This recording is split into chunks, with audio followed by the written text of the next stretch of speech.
Kif il-Prim Ministru daħħal lil pajjiż f'election mode ma jaqtaw xejn il-manuvri mill-qalba tal-Partit Laburista biex jimbuttaw lil kandidati meqjusin bħala tal-klikka u jtajru lil dawk li qed jarawhom bħala dajfa. Fost dawn hemm il-Ministru tas-Saħħa Ġotje Nabela li bdiet kampanja sħiħa kontrih anke permezz tal-blogs li pubblika Neville Gafa li wieħed mill-esponenti ewlenin tal-establishment ta' Muscat illi qatt għandu saħħa kbira fuq il-klikka ta' Roberta Bela.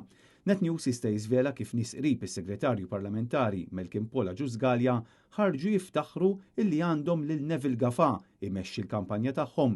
B'sorsi oħra indikaw li mhux ta' bxejn li bdiet mewġa ta' kritika u kampanja sħiħa ta' propaganda kontra l-Ministru tas-Saħħa.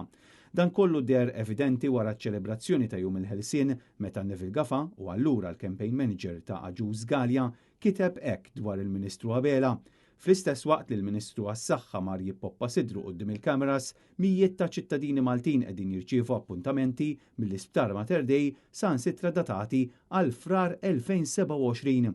Fost dawn hemm anzjani li bilkemm jifilħu jagħmlu pass, aħseb wara kemm jistennew sena biex imisshom vista quddiem xi konsulent.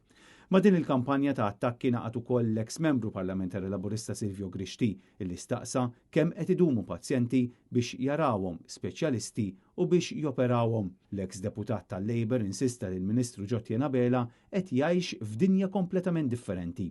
Dan għaliex ir-realtà tal-pazjent hi illi m'għandu lil ħadd jiddereġih.